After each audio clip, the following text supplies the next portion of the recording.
রে কপাল পোড়া দয়াল নবীর শান লা ইলাহা মাশাআল্লাহ লা ইলাহা ভালো লাগে লা ইলাহা মোহাব্বতে লা ইলাহা একসাথে লা ইলাহা ওগো মায়ার নবী গো জনমের মতো দেখা লইতাম জীবনে ওগো মায়ার নবী গো জনমের মতো দেখা লইতাম জীবনে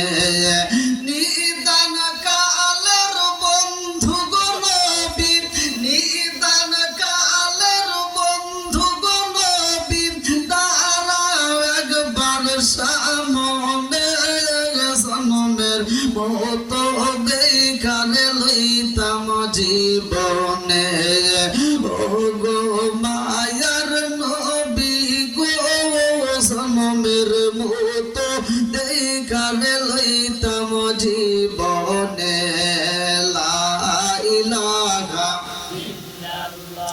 মাশাআল্লাহ লা ইলাহা লা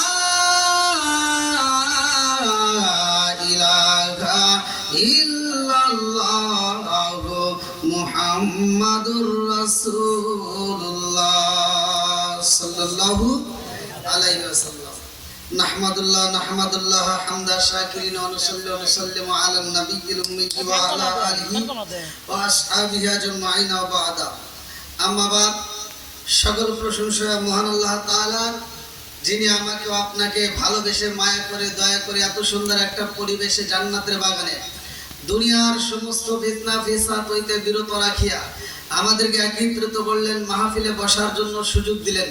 এজন্য প্রাণ খুলিয়া শুকরিয়া আদায় করি। সবাই বলুন আলহামদুলিল্লাহ। শত কোটি দরুদ ও সালাম বর্ষিত হোক আমার আপনার নবী, দয়াল নবী, মায়ের নবী, বিশ্বের মানবতা মুক্তির দিশারে আকায়ে নামজার তাজদার মদিনা আহমদ মুস্তাফা মুহাম্মদ মুস্তাফা। সকলেই বলুন সাল্লাল্লাহু আলাইহি ওয়াসাল্লাম। আজকের মাহফিলের সম্মানিত সভাপতি সাহেব এবং বিশেষ করে আমার পূর্বে যেনারা অত্যন্ত সুললিত আলোচনা করলেন, মুফতি মাওলানা মোহাম্মদ রফিকুল ইসলাম জীবন সাহেব সহ আজকের মাহফিলের যিনি তার পূর্বে আলোচনা করছেন, এবং এই এলাকার সম্মানিত ইমাম মুয়াজ্জিন, আমার ডানে বামে বসা সম্মানিত ব্যক্তিরা, আমার সামনে বসা মুরব্বী বাবারা, যুবকের দলেরা, কুচিকাছাড়া, পর্দানিশি, অবলা সবলা মা ও বোনেরা, সবার প্রতি আমার সালাম রইল। আসসালামু আলাইকুম ওয়া রাহমাতুল্লাহি ওয়া বারাকাতুহু।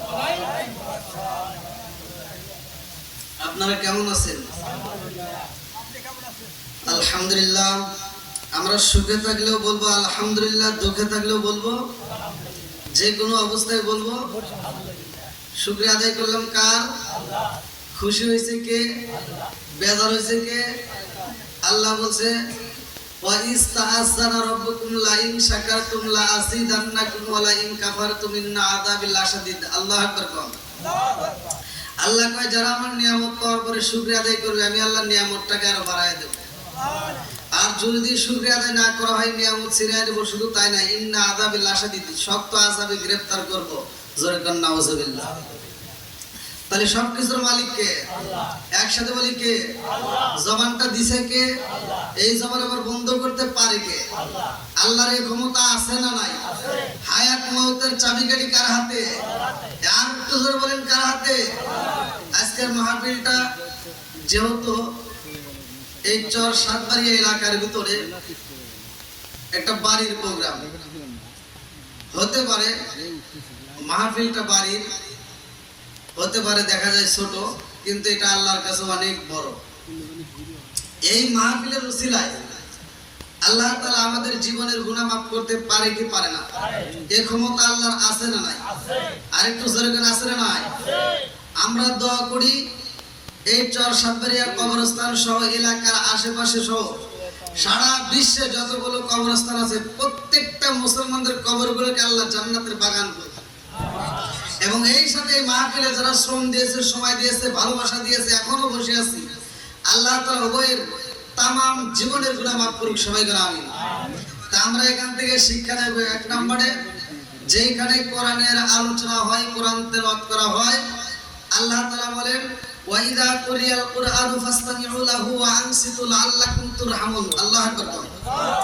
আল্লাহ কো ওইখানে আমি আল্লাহর রহমত বর্ষিত হয়, জোরে কোন সুবহানাল্লাহ।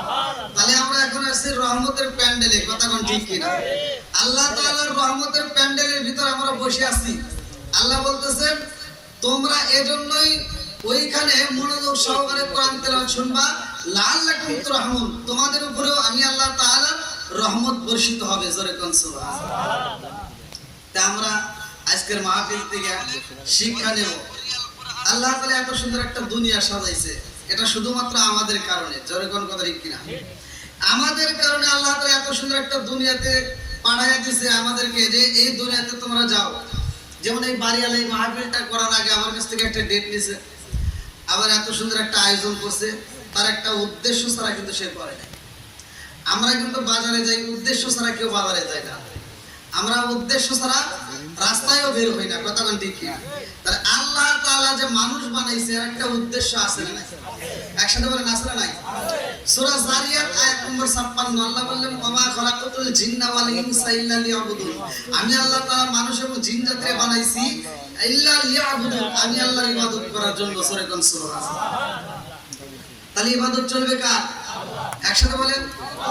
এখন আল্লাহর ইবাদত যদি করতে হয়, আপনাকে আমাকে এই দ্বীনি ইলম শিক্ষা করা প্রত্যেকটা নর নারীর জন্য ফরজ, কথা কোন ঠিক কিনা? এবার এই শিক্ষাটা কি মুফতি হওয়া দরকার, আলিম হওয়া দরকার, মাওলানা হওয়া দরকার? দ্বীনি ইলম শিক্ষা করা কতটুকু ফরজ? যতটুকু চলতে ফিরতে আপনার যতটুকু প্রয়োজন ঠিক ততটুকুই ফরজ, কথা কি বুঝতে পারতেছেন? তাহলে মুফতি হওয়া কিন্তু ফরজ, আলিম হওয়া ফরজ না, ভালো করে শুনেন। তাহলে কতটুকু শিক্ষা করা? যতটুকু প্রয়োজন। এবার আমি নিজে শিখবো, আমার আহল বাইতকে শিখাইতে হবে। এখন সমাজের ভিতর দেখবেন কিছু লোক আছে নিজে আমল করে কিন্তু পরিবারকে বলে না, এরকম লোক আছে না নাই? আবার নিজেও করে না, পরিবারকেও আমাদেরকে তাগিদ দেয় না। এবার শিক্ষা নেন, ধর্মীয় শিক্ষা কেন আপনি করবেন, আর কেন আপনার সন্তানকে শিক্ষা দিবেন, কেন আপনার আহলে বাইতকে বলবেন? কারণ আল্লাহ নিজেও বলছে তুমি নিজে জাহান্নামের আগুন থেকে বাঁচো এবং তোমার আহলে বাইতকে বাঁচাও, কথা বলেন ঠিক কিনা? তো একজন শিক্ষা নিছে ধর্মীয় শিক্ষা, কিন্তু যদি আপনার আহলে বাইতকে না দেন, এজন্য আপনিও গুনাহগার হবেন। আজকে আমরা দ্বীনি ইলম শিক্ষা নিজের ভিতরে নাই, আমাদের পরিবারের ভিতর দেওয়ার চেষ্টা করেন। আজকের থেকে একটু শুনে নেন, যদি শিখতে পারেন তাহলে লাভবান হবেন। বাপ যদি চুরি করে, বাপ যদি চুরি করে, পৃথিবীর এমন কোন বাপ আছে যে সে চিন্তা করে যে আমি চুরি করছি আমার সন্তানও চুরি করবে? সত্য কথা বলবেন? কেউ চায়? কেউ চায় না। তাহলে বাপ হাজার খারাপ হোক, সে চায় যে আমার সন্তানটা যেন ভালো হয়। আমি যত খারাপ কাজ করে টাকা ইনকাম করে আমি সংসার চালাই না কেন, কিন্তু আমি চাই আমার সন্তানটা যেন খারাপের সাথে জড়িত না হয়, কথা বল ঠিক কিনা? এই দুনিয়ার এটা চাইলেন, আপনি আখিরাতের চিন্তা করলেন না, একটু ভালো করে শুনবেন। চোর যদি চুরি করে, সে চায় না যে আমার সন্তান চোর হোক। তো সন্তান ছোটবেলায় যখন সন্তানটা হাঁটা চলাফেরা কথাবার্তা শিখছে, বাপ বলতেছে মাদ্রাসায় দাও, মা বলছে ঠিক আছে মাদ্রাসায় দিলাম, আল্লাহ আকবার। সন্তান যখন মাদ্রাসায় যায়, তলাবুল ইলমি ফারিদাতুন আলা কুল্লি মুসলিমিন ওয়াল মুসলিমাত, প্রত্যেকটা নরনারীর জন্য শিক্ষা করা ফরজ, কথা কোন ঠিক কিনা? আরে মাদ্রাসায় যাইয়া কোরআন তেলাওয়াত শিখবো, একটা করে হরফ যদি শিখা হয়, তার আমলনামায় 10টা করে সওয়াব দেওয়া হয়, কথা কোন ঠিক কিনা?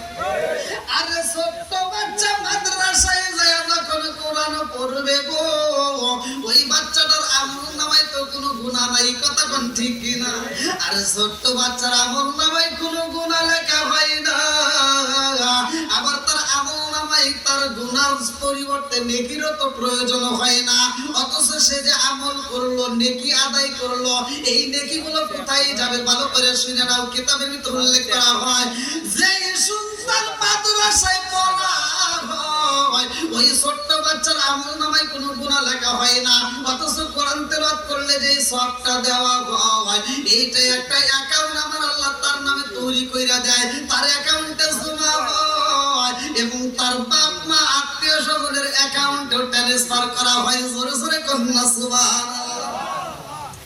আরে বাপটা যখন মইরা যায়, জনম দুঃখী মা সংসার চালাইতে পারে না, দুইটা চোখের পানি সাইরা দিয়া কান্দে আর কয় যাবো মাদ্রাসায় যাইবার আগের মতো তোমার খরচ দিতে পারবো না। এই সন্তানটা কান্দে আর কয় মা আজ 2 বছর হইল বাপটা বইরা গেছে, আমার ঠিক মতো পরনের কাপড় দিতে পারো না, ভালো খাওন দিতে পারো না, টাকা দিতে পারো না। ও মা এত কষ্ট করে আমি পড়াশোনা করতে পারবো না, তুমি যদি চাও রে মা আমার এই মুহূর্তে বইলা দাও, আমার বাবা যেই কাজটা করতো আমি সন্তান হয়ে সেই কাজ করতে চাই। আল্লাহু আকবার কোন। আমার বাপটা যেই ব্যবসা করছে গো মা আমি সন্তান হয়ে সেই ব্যবসা করতে চাই। আমার বাপটা কিভাবে ইনকাম করতো আমি জানতে চাই। জনম দুঃখী মা কাপড়ের আঁচল নিয়ে সন্তানের মুখের উপর চাপ দিয়ে বইরা কান্দার কয় বাবা রে যা বলছো বাবার কোনোদিন বইল না, তোমার বাপটা যেই কাজ করছে বাবা আমি জনম দুঃখী মা কোনোদিন ওই কাজ তোমারে করতে দেব না। সন্তান কান্দে আর কয় মা গো ও মা বাপটা আমার যেই কাজ করছে আমারে কেন করতে দিবা না রে মা, আমি বাবার আলটা বইরা সংসার চালাইতে চাই, আর কোনোদিন তোমারে কষ্ট দেব না। জনম দুঃখী মা কান্দে আর কয় যাবো রে না খায়া মইরা চাইতে চাই, তবুও তোমার বাবার কাজ তোমারে করতে দেব না। এই সন্তানটা কান্দে আর কয় মা আমার বাবা কি এমন কাজ করছে মা এই কাজটা একটাবার আমারে জানাইয়া দাও। জনম দুঃখী মা কান্দে আর কয় বাবা তুমি মাদ্রাসায় কি শিক্ষা করলা? বলে মা গো মাদ্রাসায় শিক্ষা করলাম আহাল্লাল্লাহু বাইআ ওয়া হারামার রিবা। ও মা সুদকে আমার আল্লাহ হারাম কইরা দিয়েছে আর ব্যবসাকে হালাল করেছে, আমার বাবা কি করতে আমি করতে চাই।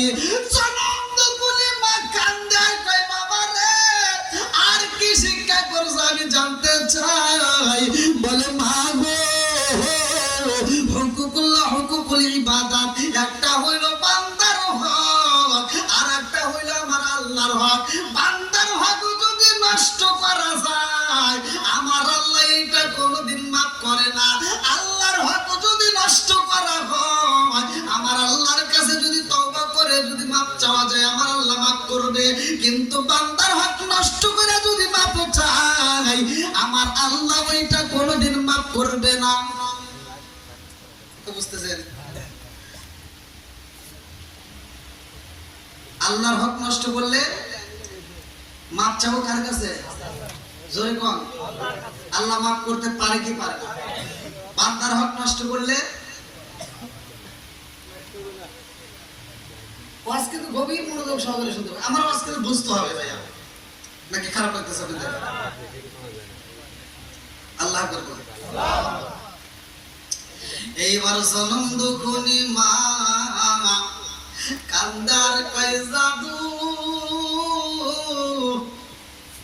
তোমার বাপটা মইরা গেছে রে বাবা, যেই বছরে তোমার বাপটা মইরা গেছে গো বাবা ওই বছর থেকে আমি জনম দুঃখী মা একটা নতুন কাপড় ব্যবহার করি না। ওই বছর থেকে আমি জনম দুঃখী মা কোনোদিন পেট ভরে খাবার খাই না। আমি আমের পাতা জামের পাতা কুড়াইয়া তোমার জন্য রান্না করি রে বাবা। ছাগলগুলো বিক্রি করে তোমার জন্য টাকা জমাই, মুরগির ডিমগুলো বেচে তোমার জন্য টাকা জমাই রে বাবা। আমি যেমন দুঃখী মা, নিজে ভালো পোশাক না নিয়ে তোমারে পরাই। এইবার সন্তানটা কান্দে আর কয় মা, তোমার শরীরের দিকে তাকায় দেখি মা, একটা ভালো কাপড় দেখা যায় না রে মা। আমি জানতে চাই আমার বাবা কি এমন কাজ করতো। মা কান্দার কয়ে জাদু, তোমার বাপটা এই দুনিয়ার মুখে চুরি করতো, এই জন্য আমি তোমার চুরি করতে দেব না। আজর সে কন্যা সুবহানাল্লাহ। সন্তান ডাক দিয়া কয় মা গো, ও মা, আমার বাপটা চুরি করতো, আমিও চুরি করতে চাই, আমারে বাধা দিও না। এই সন্তান যখন চুরি করার জন্য বের হয়ে যায় রে ভাই, সর্বপ্রথমে ঘর থেকে বের হয় চুরি করার উদ্দেশ্যে। রাত্রিতে ভালো করে শুই না নাও। এইবার সর্বপ্রথমে বের হয়ে পাশের বাড়ি প্রবেশ করে পালাইছে। পাশের বাড়ি যাইয়া চুরি করব। এইবার চুরি করার জন্য হাতটা যখন বাড়াইয়া দেয়, এমন সময় মনে পড়া যায় আমার মাদ্রাসায় উস্তাদ তো পড়াইছে আমারে, অন্যের হক নষ্ট করা যাবে না, পাড়া প্রতিবেশীর হক নষ্ট করা যাবে না। আল্লাহু আকবার। এবার দিনী ইলম শিক্ষা করলে যে কি লাভ, ভালো করে শুনেন।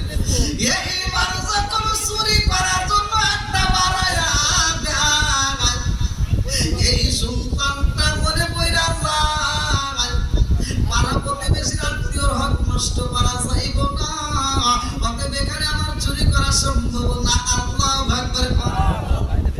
আরে গ্রাম সাইরা পাড়া প্রতিবেশী সাইরা যখন গ্রামের ভিতর ঢুইকা যায়, সেইখানে চুরি করতে যা মনে পড়া যায় গ্রামবাসীর হক, এটাও নষ্ট করা যাবে না। আর একবার ঢুইকা দেখে এটা হিন্দুর বাড়ি, না না ইহুদির বাড়িতেও চুরি করা যাইব না, কারণ আমি হইলাম মুসলমান, আমি হিন্দুর বাড়ি ইহুদির বাড়িতে চুরি করতে পারবো না। আল্লাহু আকবার। আস্তে আস্তে চইলা গেছে গো বাদশার বাড়ির সামনে যাইয়া দেখে এই বাদশার বাড়িটা দোতলা। এইবার দোতলায় আস্তে আস্তে ওইটা পড়ছে চুরি করার জন্য। সিন্ধুকের তালা ভাঙ্গা পালাইছে। এক বান্ডিল নাই, দুই বান্ডিল নাই, তিন বান্ডিল। এইবার টাকা পাওয়া যায়, মুদ্রা পাওয়া যায়। একটা বান্ডিলের গায়ের উপর লেখা আছে এইটা যাকাতের মাল। এইবার আর একটা বান্ডিলের দিকে তাকায় দেখে এইটা যাকাতের অংশ, ক্লিয়ার করা হয়েছে এটা হালাল মাল। আল্লাহু আকবার। এইবার চোর চিন্তা করে আল্লাহ গো, কেমন বাড়িতে চুরি করতে আইলাম, এই যাকাতের মাল তো নেওয়া যাইব না, এই বান্ডিলটা আবার সিন্ধুকের ভিতরে ঢুকাইতে হইব। আবার সিন্ধুকের কাছে যাইয়া যখন মাল ঢুকাই রে ভাই, এমন সময় মসজিদে আযান শুরু হয়ে যায়। আল্লাহু আকবার। সময় তো আর কারোর জন্য থেমে থাকে না, কথা ঠিক কিনা? মসজিদে কি হয়? আযান শুরু হয়ে গেছে। এইবার সরের কানে আযানের ধ্বনি এসে গেছে। আযান শুনলে নামাজের দরকার আছে না নাই? একসাথে বলেন আছে না নাই? আমার নবী বলে সেই ব্যক্তিটা আযান শোনার পরেও নামাজ পড়ে না গো, আজকে দুনিয়ার বুকে মসজিদে আযান হয় আর তুমি কানে ইয়ারফোন লাগায় সময় নষ্ট করলা, কিরাম বোর্ডের সময় নষ্ট করলা, মোবাইলের দিকে তাকায় সময় নষ্ট করলা। আজকে দুনিয়ার বুকে আযান হয়, তুমি শোনার পরও না শোনার বান ধরলা। আর ওই দিন আমার আল্লাহ কি করবো জানেননি? আজকে আযান শোনার পরে যেহেতু নামাজে ডাকে সাড়া দিতে পারলাম না, এই জন্য গরম শিশা গলাইয়া কানের ভিতরে ঢুকাইয়া তোমার বয়রা বানায় দিব। কথা কোন ঠিক কিনা? এইবার সন্তানটা যখন টাকার বান্ডিলটা ঢুকাইছে, মসজিদে আযান হয়ে যায়, চিন্তা করে আগে নামাজ তারপরে চুরি। আল্লাহু আকবার। এইবার তো তালাই দাঁড়াইরা এই সন্তান যখন আযান শোনার পরে নিজেও আযান শুরু কইরা দিছে। আল্লাহ আকবার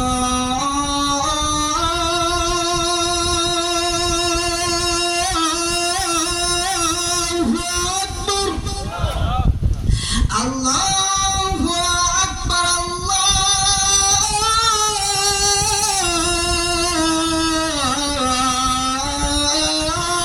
আল্লাহু আকবার। আজানের জোরে যখন শুরু হয়ে যায়, এইবার বাদশা নিস্তালার মধ্য থেকে আজানের ধ্বনি পাইয়া বিবিরে ডাক দিয়া কয়, বিবি রে ও বিবি, আমার বাড়ি দোতলায় কোনোদিন আজান হয় নাই, আজকে আমার বাড়ির দোতলায় আজান হয়, কারণটা কি? বিবিও ভয় পায়, কান্দে আর কয়, স্বামী গো, আমার বাড়িতে জীবনে কত মেহমান আইছে, কোন মেহমান তো দোতলায় কোনোদিন আজান দেয় নাই, আজকে কেমন লোক আসলো বুঝি না, দোতলায় আজান দেয়, কারণ কি? ও স্বামী গো, আমার বাড়িতে মেহমান আইছে, আপনি কেন আমারে জানান নাই? এইবার বাদশা কান্দে আর কয়, বিবি রে ও বিবি, আমি নিজেও জানি না আমার দোতলায় কোনো মেহমান আছে কিনা, আমি তো জানি না। এই মুহূর্তে আজান পাইলাম, আমি দেখতে চাই কে আজান দেয়। আস্তে আস্তে সিঁড়ি বাজায় উপর তলায় যায়, ছায়া দেখে একটা সোনার যুবক আজান দেয়, আল্লাহু আকবার।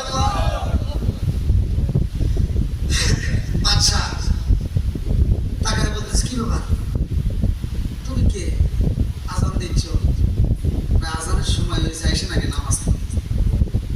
তুমি কে? পরিচয় পরে, আগে নামাজ পড়েন। আগে কি করতে হবো? জোরে কর, নামাজের তামাজ ধরে নাই। ওমর থেকে হাদিসটি বর্ণিত, আলী ইবনে ওমর রাদিয়াল্লাহু আনহু ক্বালা ক্বালা রাসূলুল্লাহ সাল্লাল্লাহু আলাইহি ওয়াসাল্লাম, লা ঈমানা লিমান লা মানাতালাহু ওয়া লা সালাতা লিমান লা তুহুরা লাহু ওয়া লা দীনা লিমান লা মানাতালাহু, ইন্নামা মাওদিউস সালাতি মিনাদ দীনি কামাওদিউর রাসি মিনাল জাসাদি। আল্লাহু আকবার। ওমর থেকে হাদিসটি বর্ণিত, তিনি বলেন, রাসূল আকরাম সাল্লাল্লাহু আলাইহি ওয়াসাল্লাম বলেছেন, লা ঈমানা লিমান লা মানাতালাহু ওয়া লা সালাতা লিমান লা তুহুরা লাহু, যার ভিতরে বিশ্বাস নাই তার ভিতরে ঈমান নাই, আর যার ভিতরে পবিত্রতা নাই তার ভিতরে নামাজ নাই, যার ভিতরে নামাজ নাই তার ভিতরে ইসলাম ধর্মই নাই। কথা বল ঠিক কি? তাহলে নামাজের দাম আছে নাই? সুর বলতেছে, পরিচয় বাদ রাখেন, আগে নামাজ পড়েন। দেখো না, আগে তোমার পরিচয় জানতে চাই। আমার পরিচয় তেমন কিছু না, আমি চোর। আমি কি? আমি কি? চোর। তুমি চোর মানে? আজান দিলাম, কারো বোঝেন না? আজানের সময় এসে আগে নামাজ পড়তে হবে, তারপরে চুরি করতে হবে। এরকম কি চোর পৃথিবীতে আছে? বাদশা কান্দে আর কয়, জাদু তুমি কেমন চোর আমি বুঝি না। চোর কান্দার কয়, আপনি কে? আমিও তো চিনি না, আসেন আগে নামাজ পড়ি, আমি বুঝা পালাইছি আজকে চুরি করা হইব না, আজকে চুরি করতে পারবো না, তবে নামাজটা আদায় করতে হইব, আল্লাহর হুকুম আগে আদায় করতে হবে, তারপরে চুরির চিন্তা ভাবনা। বাদশা কয়, জাদু তুমি নামাজের জন্য রেডি হও, আমার বিবির সাথে আগে মনের কথা কইলা কব, আল্লাহু আকবার। বাদশা যায় কয়, বিবি রে ও বিবি, আমার ঘরের ভিতর কি আছে মনে আছে নি? বলে, আমার ঘরের ভিতর একটা সুন্দরী মেয়ে আছে।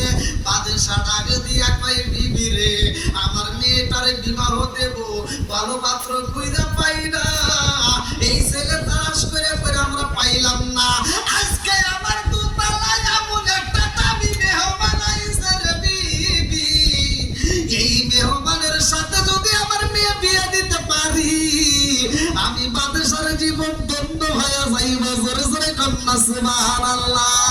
রাজার দেশে রাজ্য নষ্ট, প্রজা কষ্ট পায়, নারীর দোষে সংসার নষ্ট, স্বামীর কষ্ট হয়। জোরে জোরে কোন কথা ঠিক কিনা? বনে চলে বন্যা ধরি, সাজলে তার বুকে, এমনি মায়ে সাসার না পড়লে হাজার দুঃখে, বিদেশেতে কারো যদি ছেলে মইরা যায়, পশু পাখি জানার আগে জাগে জানে মায়। জোরে জোরে কোন কথা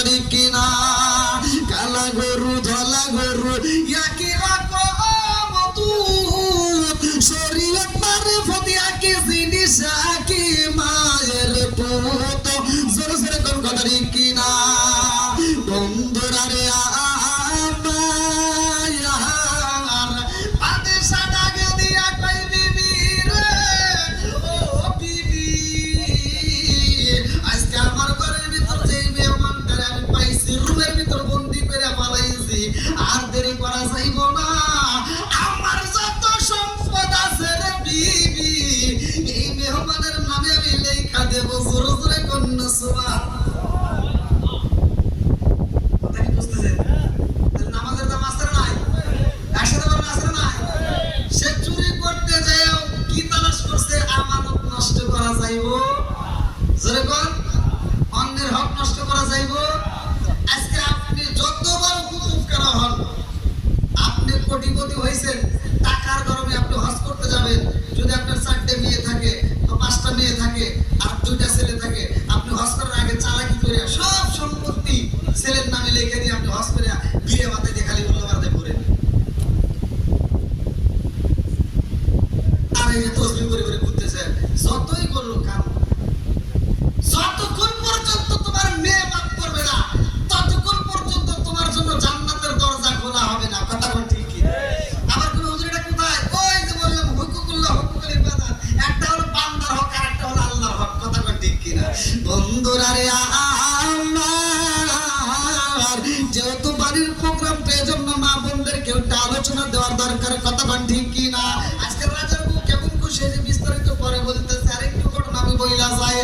আমার রহমাতাল লিল আলামিন নবীর বিটি খাতুনে জান্নাত মা ফাতিমা এমন একজন মা, ভালো করে শুইনা নাও, যাকে আমার নবী বলেছে ফাতিমা তো সাইয়্যিদাতুন মিন নিসাই আহলিল জান্নাহ। আমার খাতুনে জান্নাত মা ফাতিমা জান্নাতের মহিলাদের সরদারিনী। কথা কোন ঠিক কি না? মা ফাতিমা খাতুনে জান্নাত মা ফাতিমা স্বামীর সাথে একটা কথা বলার কারণে আমার নবী কষ্ট পাইছে। ভালো করে শুনে নাও, কথাটা ছিল কি, কিতাবের ভিতর উল্লেখ করা হয়, আরে খাতুনে জান্নাত মা ফাতিমার ঘরে খাউন নাই রে ভাই, 3 দিন হয়ে যায় চুলায় আগুন জ্বলে না। ইমাম হাসান হুসাইন এই 2টা ভাই পেটের ক্ষুধা সইতে পারে না। জনম দুখুনি মায়ের কাছে কান্দার কয়, মা পেটের ক্ষুধা সইতে পারি না, তাড়াতাড়ি খাউন দাও। মা ডাক দিয়া কয়, জাদু রে, ও জাদু, আমার ঘরে এই মুহূর্তে খাওয়ার মতো কিছুই নাই, কিছুই দিতে পারবো না। আরে আগে দিন যাই, 2 দিন যাই, 3 দিন যাই, 4 দিন পার হয়ে যায়, খাউন পাই না।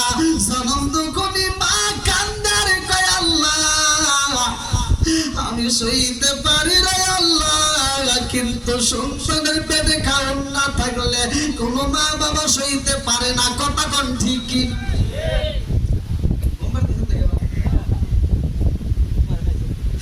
আপনাদের কষ্ট দিচ্ছে, শেষ করে দেবো। আরেকটু চলবো?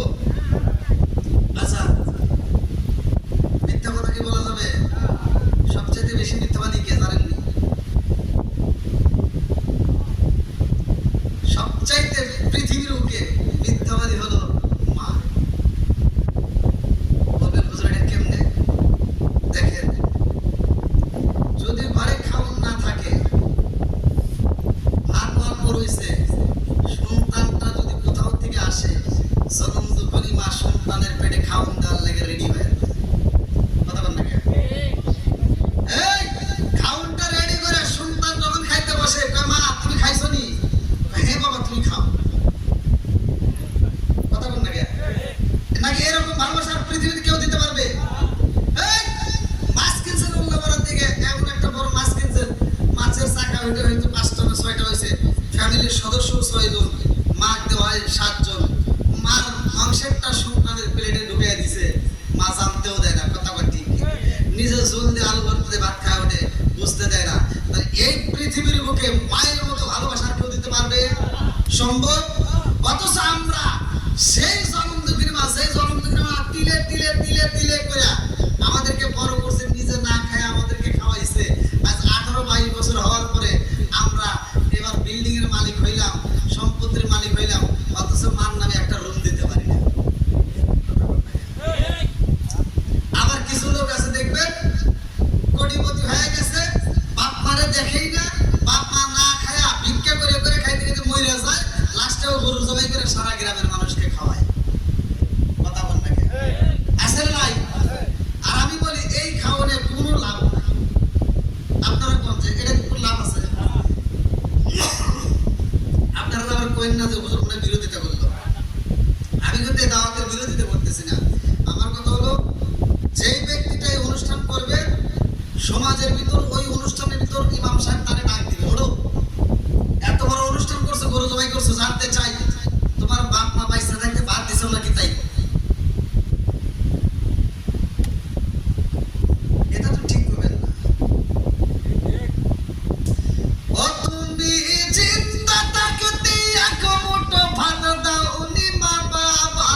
কথা কোন ঠিক? ও তুমি চিন্তা থাকতে এক মুঠো ভাত দাওনি মা বাবার মুখে, মরলে খাওয়াও পাড়ার লোক ডেকে, মন আমার মরলে খাওয়াও পাড়ার লোক ডেকে। মাসে মাসে লক্ষ টাকা ব্যাংকে রাখো জমা, বাড়ি বাড়ি ভিক্ষা করে তোমার মা বাবা, বাইরে তোমার মা বাবা। ও তোমার বউয়ের হাতে সোনার বালা, ও তোমার বউয়ের হাতে সোনার বালা, দিন কাটে তার কত সুখে, মরলে খাওয়াও পাড়ার লোক ডেকে, মন আমার মরলে খাওয়াও পাড়ার লোক ডেকে। ও তুমি চিন্তা থাকতে এক মুঠো ভাত দাওনি মা বাবার মুখে, মরলে খাওয়াও পাড়ার লোক ডেকে, মন আমার মরলে খাওয়াও পাড়ার লোক ডেকে। আসে না নাই? কষ্ট হইতেছে? এটা করা যাবে? আমার কথা হলো তুমি গরু জবাই করে উট জবাই করে খাওয়াও, সমস্যা নাই, কিন্তু আগে বাপ মারে ভাত দিতে হবে। কথা বল। আবার সমাজের ভিতর কিছু মাতবার আছে, দেখবেন এই সন্তানটা বাজারে যায় মাতবারের একটা চা খাওয়ায়, এই চা খাওয়া মাতবার প্রত্যেকটা সমাজের ভিতর আছে। কথা কম। এই মাতবারে এক কাপ চা খাওয়াইছে, 5 টাকা দেবেন একটা তিতা চা, মাতবার খায় আপনার কোনো সমস্যা আছে নাকি? সমস্যা তো আছেই। কি সমস্যা? আমার বউয়ের সাথে আমার মা খালি ঝগড়া করে, তা আপনি একটু মীমাংসা করে দেন। ঠিক আছে, আমি যাইতেছি। ওই মাতবার সকালবেলা ফজরের নামাজের পরে যা কয় কি, আব্দুর রহিমের মা পড়ো, কি খালি নামাজ পড়া বাদ দিয়ে খালি ঝগড়া করো, তাই না? কি হয়েছে? কি হয়েছে? বাদ দাও, তোমার ছেলের বউ আলাদা খাই, বিচার করলো। জুতো দিয়ে বাইরে দরকার। কতক্ষণ ঠিক কিনা? এরকম মাতবার আমরা সমাজে চাই না। কতক্ষণ ঠিক কিনা? মাতবার হতে হবে সঠিক, আর বলতে হবে এদিকে ওটা কে মা, ওটা কে বাবা। তোর মা তোরে মারতেও পারে, আবার তোরে ভালোবাসতে পারে, মার নামের কোনো বিচার চলবে না। কতক্ষণ ঠিক না? এরকম মাতবার আছে? হ্যাঁ, মুরব্বি কষ্ট পেতেছেন? আমি বলি এখন তো মাতবারের অভাব নাই। আগেকার সময় মাতবার ছিল, যে বড় মাতবার ছিল সে কিন্তু কাঠের চেয়ারে বসে, বড় চেয়ারে বসে নাই। আর এখন তো সব আড়াই ফেল, তাই না? মানে সব ফেল। হ্যাঁ, এখন বড় মাতবারও এটা, ছোট মাতবারও এটা, তাই না? আর আগে কি তাই ছিল? আগে যে বড় মাতবার ছিল সে বলছে কাঠের চেয়ারে, আর যে ছোট মাতবার মানে মেজো, এই ছোট মাতবার বসে টুলে। এই কথা বল না কে? তারপরে যে মাতবার ছিল হে বসে ফিরে আয়, আর তারপরে যে মাতবারের সিরিয়াল ছিল হে চটি বেরিয়ে বসে। কথা বল না কে? তারা সম্মান দিয়ে কথা বলছে, যদিও চটি বেরিয়ে বসে তো ভালো ছিল। কথা বল ঠিক কিনা? আর এখনকার কি তাই আছে? আর ওয়ার্সে তো বেশি বলতে, ওয়ার্সে তো বেশি ওইটা মাতবার হলো, ওয়ার্সে আমি বেশি। এরকম মাতবার আগেকার সময় ছিল, তো ওই চটি মাতবার যে ও আবার মোটামুটি ভালো। আচ্ছা, বিচার যদি হয় তো খালি বিচার হচ্ছে, হেতি বোঝে, আর কেউ কি বোঝে না? বোঝে। তো ছোটি মাতবার হে বাড়ির ভিতর যা বইরে তো পরামর্শ করতেছে, কে রে আমার যে মাতবার বিচার করে ও যে রায় দেবো, তো আমি আগেই বুঝি, আমি ওই চেয়ারে বসে পারি রেখে। আর বউ পরামর্শ দিতেছে, তুমি বসতে পারবে, তবে তোমার কাজ করা লাগবে। কি কাজ? ওই মাতবারের মতো তোমার একটা কোট কিনা লাগবে। কথা বোঝেন নাই? যখন কইছে কোট কেনা লাগবে, তাহলে একটা কোট কিনি। ওই বাড়ির পাশ দিয়ে আবার যাইতেছে সুর। আগেকার সময় শিং কাটতো না, এখন কি আর শিং কাটে? এখন ওরা শিং কাটে না, কারণ ওরা কিন্তু রাগ করছে মহিলাদের উপর আক্রমণ করছে। মহিলারা শিং কাটা করছে, আমরা আর কাটবো না, ওই যে সিজার করে, আছে না নাই? হ্যাঁ, তা যাই হোক, চোর আবার যাওয়ার সময় শুনতেছে কি রে চোরটি মাতবারের ঘরে কিসের আলোচনা হয়, তো বলতেছে যে মানে একটা কোট কিনে ভালো স্ত্রী করতেছে। চোর বলতেছে আমার কাছে এত টাকা নাই, দেখো আমার কাছে কিছু আছে, আর তুমি কিছু দিয়া কালকে উল্লাপাড়া থেকে একটা কোট কেনো, তাহলে কালকে যাও। চোর আবার ওখান থেকে যাওয়ার সময় শুনে আসছে, যারা বিচার তারা কি বুদ্ধি কম আছে? কঠিন বুদ্ধি দিয়ে কিন্তু করে। আগেকার মুরব্বীরা কিন্তু হাস্ত লোক দিয়ে বিচার করছে। তো যাও, চটি মাতবার করছে কি, সকালবেলা গেছে উল্লাপাড়া একটা কোট কেনার লাগে। আচ্ছা, উল্লাপাড়া কি ভদ্র ফ্যামিলির লোক দিয়ে একজন করে না?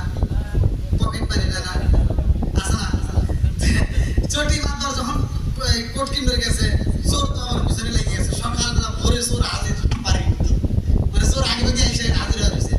আর চোর যখন আসছে মাতবার আবার টের পাইছে, মাতবার টের পাই কি কয় আজকে টাকা এভাবে নিয়ে আসবো না। লুঙ্গি পড়ছে, লুঙ্গির নিচে আবার একটা জাঙ্গিয়া পড়ছে, জাঙ্গিয়ার পকেটের ভিতর টাকা দিয়েছে। চোরের বাপ কি আর দিতে পারবো কথা কন না গিয়া। আর যখন জাঙ্গিয়ার পরে টাকা নিয়ে ঘুরতেছে উল্লাপাড়া দিয়ে, চোর খালি পিছনে পিছনে ঘুরতেছে। চোর আর চান্স পাইতেছে না, চান্স পায় না। ও উল্লাপাড়াতে ঘুরে ঘুরে ঘুরে ঘুরে সন্ধ্যার আগ দিয়ে একটা জ্যাকেট কিনেই ফেলাইছে। আর চোর চিন্তা করতে হয় রে, সারা রাত ঘুরলাম, কি করলাম, টিয়া তো নিতে পারলাম না। আর মাতবার যখন কোট কিনে ফেলাইছে, চোর এইবার মনের ভিতর কল্পনা যে তুই কোট কিনছিস, তোর টিয়া তো নিতে পারে নাই, তোর কোটই চুরি করেছে। মাতবার আবার টের পাইছে যে আমার পিছনে পিছনে ঘুরতেছে। এবার মাতবার কোট কিনে বাড়িতে যায়, গায়ে দেবে যে বিবি কেমন, এবার কাম হয়েছে, তুমি কালকে বিচারে গেলে দেখো তোমার এই আম কাঠের সিয়ার দিব, তাহলে কাম হয়েছে। এবার ও তো টের পাইছে চোর আইছে। আগে তো আর বিদ্যুৎ ছিল না, তো অন্ধকারের ভিতরে চোর করছে কি ঘরের ভিতরে ঢুকে গেছে, যা মাথার তলে বসে গেছে। মাতবার আবার কোট আর খোলে নাই, মানে ও টের পাইছে। মাতবার করছে কি কোট গায়ে দিয়ে শুয়ে গেছে। আর চোর গভীর রাত্রে 12টা 1টার সময় উঠিয়া চিন্তা করছে কি লোকের ভালো টাকা তো নিতেই পেলাম না, কোটটা দিন হেরা তো পারতেছি না। তো কোট গায়ে দিয়ে শুয়ে পড়ছে। এখন ও আস্তে আস্তে কোটের বোতাম ধরে টানতেছে, মানে কোট খুলবো। তো মাতবার আবার টাউট, মাতবার করছে কি এবার হাত ছড়া দিছে। তো ও যখন বোতাম খোলা শেষ, এখন এক হাত বাই করে ফেলেছে, মানে মাতবারও ছেড়ে দিছে বাই করে। আর এক হাত আছে না, এবার ওই হাতটা এবার নিচের দিক দিয়ে ঘুরা এখন কার চোর পারবো, মানে ও হাত আর ছাড়বে না। এবার যখন ঘুরা শুইছে, এখন চোর চিন্তা উঠছে কি রে, আচ্ছা ও শুইছে আবার তো ঘুরবো রে, এর ভিতরে আমি অন্য কাজ করি, দেখি ঘরের ভিতরে চাই না। আগেকার চোররা কিন্তু চাল চুরি করছে, তো এবার ঘরের ভিতর চাল আছে বুঝছেন, চাল দিব কিসে, দেখ কিছু নাই, তো রাত করে আর কি সমস্যা। এবার নিজের পরনের লুঙ্গিটা খুলে মাতবারের বিছানার সামনে বিছাইছে। আগে কিন্তু আর খাট মারছিল না, বোঝেন নাই, তো ওর বালিশের সামনে লুঙ্গি বিছাইয়া চাইলে নেনে ডাল দিছে। তো মাতবার আবার টের পাইছে, মাতবার করছে লুঙ্গি ধরে টান দিছে, টান দিয়া কোচের ভিতরে হামলা দিছে। চোর তো আর জানে না যে লুঙ্গি হারাইছে, ও চাইলে নেনে ডালতেছে, চাইল ঢালা শেষ। এবার বাঁধবো আর দেখ লুঙ্গি নাই, কে লুঙ্গি গো, লুঙ্গি বনে গেল। এখন এর ভিতরে আবার আজান দিয়ে পারিছে, কত কি জানো, যখন আজান দিছে ওর তো আমি ভয় লেগে গেছে, বাড়ির জন্য এখন মাতার আবার টের পাইছে, ও আবার মাতার হিতের সামনে বসে বসে কাঁদতেছে। আর মাতার সাথে কি তুমি চোর নাকি, মাতার চোর কইতেছে তুমি চোর নাকি, চোর কইতেছে আমি তো চোর, আপনি তো কোন না। আমি জানি চোর, আপনি তো কোন না, আমার লুঙ্গি গো, কথা কি বুঝতেছেন? এরকম লোক আছে না ভাই? বন্ধুরা রে আমার, একটা আলোচনাটা শেষ করে আসি, ভালো করে শুই না নাও। আরে খাতুনে জান্নাত মা ফাতিমার ঘরে খাউন নাই, এইবার ভিক্ষু কাইরা দাঁড়ায় ডাকে দিয়া কয় ফাতিমা, আজ 2 দিন হলো আমার পেটে খাউন নাই, তোমার কাছে কোনো খাউন আছে নি? এইবার খাতুনে জান্নাত মা ফাতিমা ডাক দিয়া কয় আমি এই মুহূর্তে একটা বাড়িতে কাজ কইরা আমি সুতার বিনিময়ে কিছু খাবার পাইছি, এই খাবারটুকু আমি আপনাকে দিতে পারবো। বলে আপনি 2 দিন হলো খাবার পান না, আর আমার চুলায় 4 দিন হইলো আগুন জ্বলে না। আল্লাহু আকবার। তারপরেও কিন্তু ভিক্ষুকের হাতে তুলে দিতেছে। আর আমাদের ওগুলি কি তাই আছে, দিব? হ্যাঁ, ভালো করে শুনেন। এইবার খাতুনে জান্নাত মা ফাতিমার ঘরে খাউন নাই, আরে ভিক্ষুকের হাতে তুইলা দিছে রে ভাই, আমার আল্লাহর নীলা খেলা বুঝা যাই না রে বন্ধু। এইবার হযরত আলী রাদিয়াল্লাহু আনহু কাম পায় না, খাবারও কিনতে পারে না, বাড়িতে এসে দেখে খাতুনে জান্নাত মা ফাতিমা অসুস্থ হয়ে যায়। এইবার ডাক দিয়া কয় স্বামী গো, ও স্বামী, আজ কয়েকটা দিন হইল আমাদের চুলায় আগুন জ্বলে না। আমার ছোট্ট দুইটা সন্তান ইমাম হাসান হুসাইন, ওদের মুখের দিকে তাকাইয়া আমি জনম দুকুনি মাস হইতে পারি না। আর দেরি কইরেন না, এই মুহূর্তে আমি একটা পোশাক দিতে চাই, এই কাপড়টা বিক্রি কইরা আমার জাদুদের জন্য একটু খাবারের ব্যবস্থা করতে হইব। বলে কি এমন পোশাক দিতে চাও? এইবার ফাতিমা ডাক দিয়া কয় স্বামী গো, আমার বাবা বিয়ার ভিতরে একটা রোয়াল দিছে গো স্বামী, একটা উড়না দিছে, যে উড়নাটা আমি বিক্রি করতে চাই। আল্লাহু আকবার কর। এইবার খাতুনে জান্নাত মা ফাতিমার একটা উড়না যখন বিক্রি করার জন্য দিয়া দিছে রে ভাই, এইবার শিরকে দয়ালি বাজারে যায় উড়না বিক্রি করতে চাই, কেউই কেনে না। এইবার আলী দুইটা চোখের পানি জাইরা দিয়া কান্দার কয় আল্লাহ, আমি ফাতিমারে যায়া কি দিয়া বুঝাবো? আমি তো ওড়না বিক্রি করতে পারি না।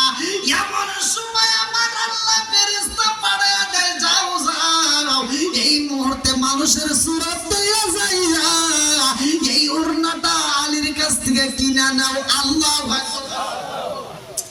এইবার যখন ওড়না কিনা, এই ওড়না আবার কোথায় যাবে? ভালো করে কষ্ট গভীর মনোযোগ সহকারে শুনবেন। দান করলে বিফলে যায় না, এটার নমুনা আমি দেখছি, ভালো করে শোনা। এইবার ওড়নাটা কেনার জন্য ফেরেশতা আইছে। আল্লাহু আকবার। আল্লাহর ফেরেশতা আয়েশা যখন আলীর সামনে দাঁড়াইছে, আগে দিয়া কয় আলী, এই ওড়না তুমি বিক্রি করতে চাও, কত দিরহাম নিবা বলো?